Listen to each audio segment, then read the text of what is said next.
ሰላም እንዴት ናችሁ? የዩቲዩብ ቤተሰቦቼ እና ተከታታዮቼ ዛሬም ተመልሻለሁ።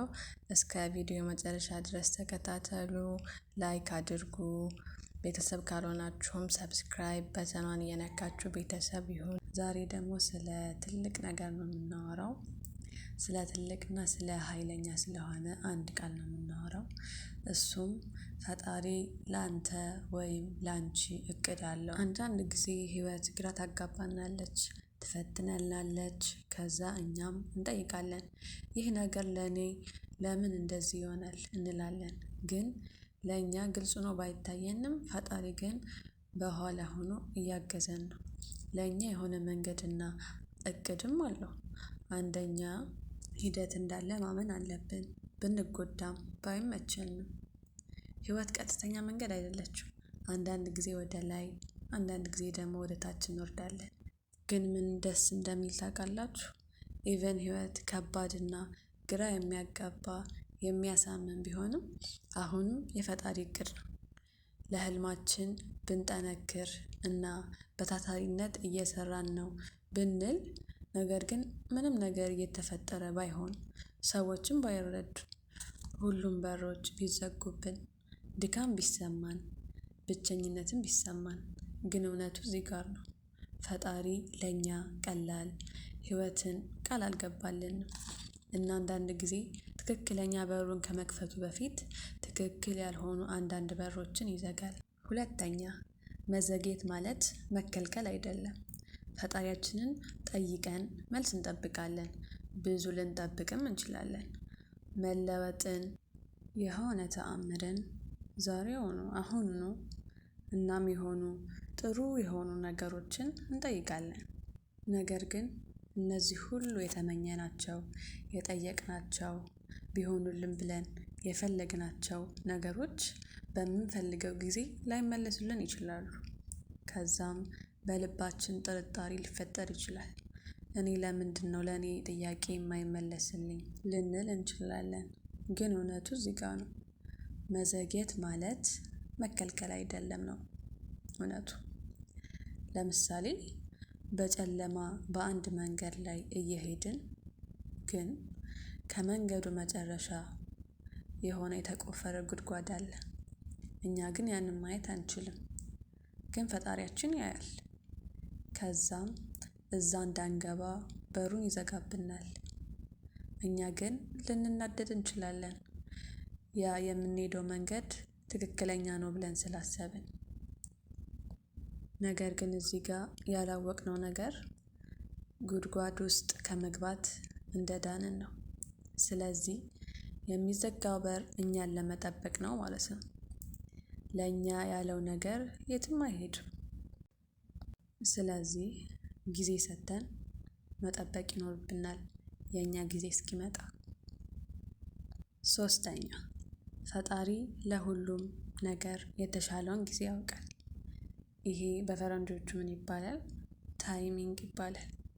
ስለዚህ በምናሳልፋቸው ችግሮች፣ መከራዎች፣ ሀዘን ትዕግስተኛና ወደፊት መቀጠልን ማሰብ አለብን። እኛ ሰዎች ስንባል ሁሉንም ነገር አሁኑ ወዲያውኑ እንዲሆንልን እንፈልጋለን። ስኬትን፣ ደስታን፣ ሰላምን፣ ገንዘብን አሁኑ ወዲያውኑ እንዲሆንልን እንፈልጋለን። ግን ህይወት የእኛን ሰዓት አትከተልም። በጣም አሪፍ ነገር የሆነ ነገር ለማግኘት ጊዜ ይወስዳል። ፈጣሪ እኛ የምንፈልገውን ነገር ያውቃል። የምንፈልገውን ነገር ለመቀበል መቼ ዝግጁ እንደምንሆንም ያውቃል። ያም የሚሆነው ጥንካሬያችንን፣ እውቀታችንን እና ትዕግስታችንን ከጠነከረ በኋላ ነው። የእኛ ጊዜ ሲመጣ ከፍ ማለት ብቻ ሳይሆን ጠንካራ ሆነን እንቆማለን። ምክንያቱም ያሳለፍናቸው ነገሮች ለእኛ ብርታት ይሆናሉ። ለሚመጡልን ጥሩ የሆኑ ነገሮች እጅ አንሰጥም፣ በእነሱም አንገዛም። የእኛ ጊዜ ሲመጣ ብዙ ነገር ስላሳለፍን ብዙ መከራን ብዙ ሀዘንን እና ወደታችን ስላየን አንኮፈስም፣ የበላይነትም አይሰማንም። የእኛ ጊዜ መቆየቱ እኛን በስሜታዊ እና በመንፈስ እንድናድግ እና እንድንጠነክር ያደርገናል። ለዚህም አንድ ምሳሌ አለ። ፀሐይ በጊዜዋ ነው የምትወጣው። ጨለማው ምንም ያክል ጥቁር ቢሆንም ፀሐይዋ ትወጣለች። እዛው ከገባችበት አትቀርም። ለደቂቃም አትዘገይም፣ ወይም ለደቂቃም ቢሆን ወደኋላ አትቀርም፣ ትወጣለች። ስለዚህ የእኛ ጊዜም ሲደርስ ብርሃን ይወጣልናል። ከጨለማ ካለንበት ጨለማ እንወጣለን። አራተኛ የእኛ ህመም ዓላማ አለው። ሁላችንም በህይወታችን ውስጥ ህመም ያጋጥመናል። ድካማችን፣ ጥረታችን፣ ብቸኝነታችን፣ በአጠቃላይ ህመማችን ትርጉም የለሽ ሆኖ አይቀርም። ትርጉም የለሽም አይደለም። ለምሳሌ የሆነ ዘር ስንተክል ጥቁር በሆነ አፈር ውስጥ ይገባል። ከእይታም ለተወሰነ ጊዜያት ያክል ይጠፋል። ነገር ግን እዛው አይቀርም፣ አንድ ቀን ይበቅላል። በዚሁ ተመሳሳይ የእኛ አስቸጋሪ ጊዜያት ጨለማ መስሎ ሊታየን ይችላል። ግን በዚህ ሁኔታ አንቆይም። እናም በዚህ ሁኔታ ስናልፍ የሆነ ጠንካራ ነገር በውስጣችን ያድጋል። ትዕግስተኝነት፣ እምነት፣ ጥንካሬ፣ እነዚህ ነገሮች በውስጣችን ያድጋሉ። ከዛም አንድ ቀን መለስ ብለን እናስባለን፣ ያ ህመም ትርጉም ነበረው፣ ቀየረኝ፣ ጠነከርኩም እንላለን። ስለዚህ እንመን እና ጉዟችንን እንቀጥል። የእኛ ታሪክ ገና አላበቃም። እናም ያለንበት ሁኔታ የእድገት ምዕራፍ ነው። አምስተኛ ሂደቱን ማመን። እኛ ሰዎች ከብዙ ነገር የሆነ ትንሽ ክፍል ብቻ ነው ማየት የምንችለው። ፈጣሪያችን ግን ሁሉንም ያያል። ህመም፣ ያሳለፍንበት ጊዜ፣ የተሰበሩ ህልሞቻችን፣ ያጣናቸው እድሎች፣ ይሄ መጨረሻው አይደለም። ሂደቱ ከባድ ሊሆን ይችላል፣ ነገር ግን ዓላማ አለው። እስኪ ስለ ወርቅ እናውራ። ከዚህ ሂደቱን ከማመን ጋር የሚመሳሰል አካሄድ አለው። ስለ ወርቅ ስናስብ ወርቅ ከማብረቅረቁ ትኩረታችንን ከመሳቡ በፊት በሆነ ሂደት ውስጥ ያልፋል። እሱም ሁላችንም እናውቀዋለን። በእሳት ውስጥ ያልፋል። ያ እሳት ወርቁ ውስጥ ያለውን ቆሻሻን ያስወግዳል እና ወርቁን ንጹህ የሚያብረቀርቅ ያደርገዋል። ልክ እንደዚሁ የእኛ አሁን ላይ መቸገር እንደ እሳት ሊሰማን ይችላል። በዚህ ውስጥም ማለፍ እንደምንቸገር ልናምን እንችላለን። ነገር ግን እኛን ወደ ጠንካራ፣ ጀግና፣ ብልህ ሰው እንድንሆን እየቀረጸን ነው። በአጠቃላይ የተዘጋው በር እምቢታ አልነበረም፣ ማመላከቻ ነበር። ውድቀታችን፣ አለመሳካቱ የመጨረሻ አልነበረም።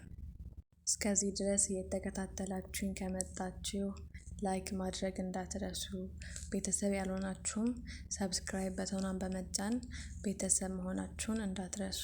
እንቀጥል።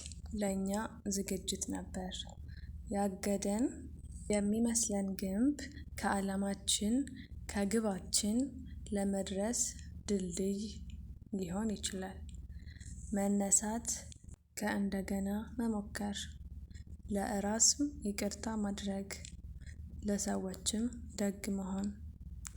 ይሄ ነገር ምንም እንኳን ከባድ ቢሆንም ተስፋን ግን ከፍርሃት መምረጥ አለብን። ስለዚህ ይሄንን ጥልቅ የሆነና በጣም ኃይለኛ የሆነ አነጋገር ወይም አረፍተ ነገር እርሱም ፈጣሪ ላንተ ወይም ላንቺ እቅድ አለው በሚለው ነገር ማመን ብዙ በህይወታችን የሚቀይረው ነገር ይኖራል።